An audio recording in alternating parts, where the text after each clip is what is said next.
Hi guys, I'm Chloe. I'm one of the physios who normally work out of Bluff Road Physio, but I've been on maternity leave the last 6 months with this little one, so this is Frankie. I'm hoping to be back around May or June. So today I've just popped in to do a brief sort of Q&A on women's health and musculoskeletal pain, specifically within pregnancy and afterwards. So I think commonly what we see during pregnancy is pelvic girdle pain. So pelvic girdle pain is sort of an umbrella term for a lot of conditions that all, I guess, result in pain around the pelvis. So you've got your typical lower back pain, you've got sacroiliac joint pain, which are the two joints at the back of your pelvis that join your pelvis to your spine. And quite commonly we see symphysis pubis dysfunction, which is basically the joint at the front of your pelvis, quite low down. And that's the joint that has to separate slightly during pregnancy and during labour.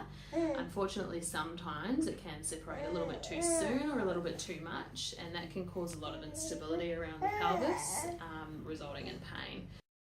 Basically, these conditions all typically stem from instability during pregnancy. So for one, you've got the weight of your growing baby, that impacts your posture quite heavily. So typically we see like an arched lower back, tummy comes forward, and that places a lot of strain on your pelvis.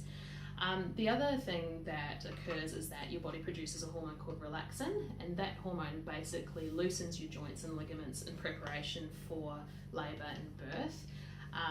It's an essential thing, was an essential hormone, but basically it can mean that you're a little bit more prone to these types of injuries, and it affects all joints, not just joints around the pelvis.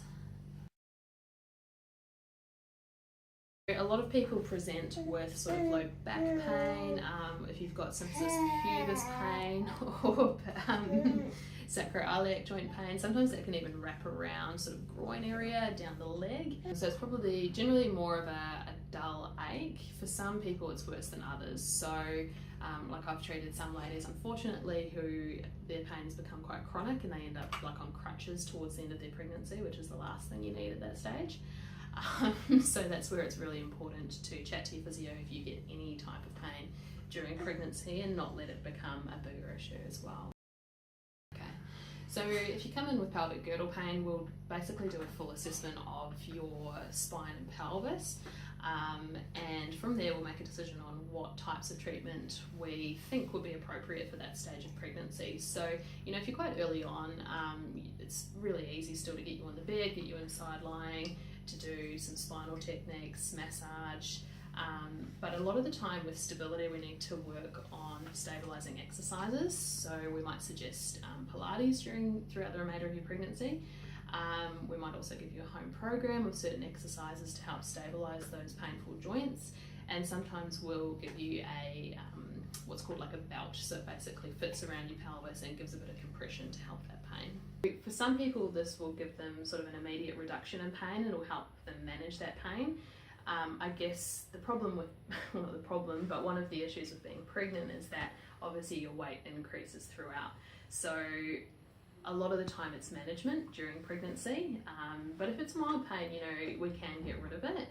If it's become more chronic, it's a case of managing it throughout the pregnancy, and then most people will have a relief once baby is born as well.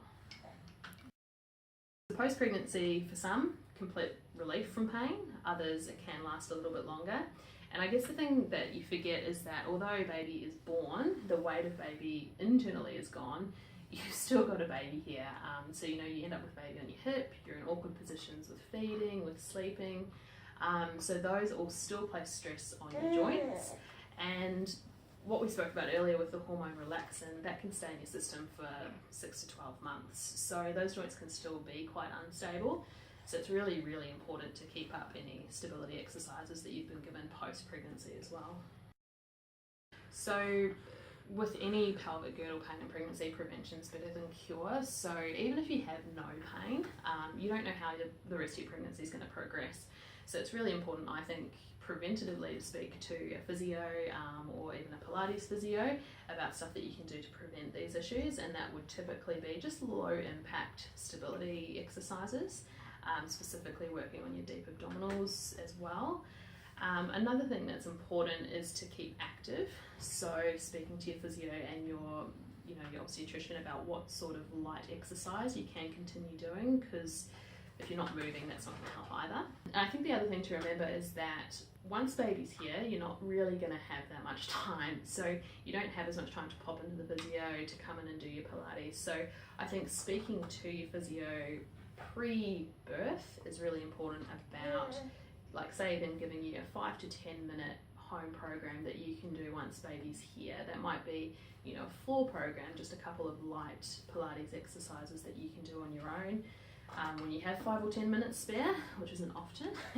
And that can sort of progress back into in-clinic Pilates, or you can have a progressive program where those exercises get harder. Take-home messages would be, don't ignore any pain during pregnancy, because most likely it's going to get worse. Like we said previously, keep active and just speak to your physio about what types of exercise you can continue with during pregnancy. And I think the last one is really, you know, there's a lot of pressure on people to bounce back.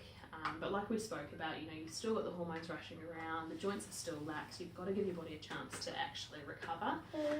If you do too much too soon, you're just putting yourself at risk of injury, which is the last thing you need when you're looking after a baby. So just take it slow and get the advice of your medical professionals before you sort of undertake anything too vigorous.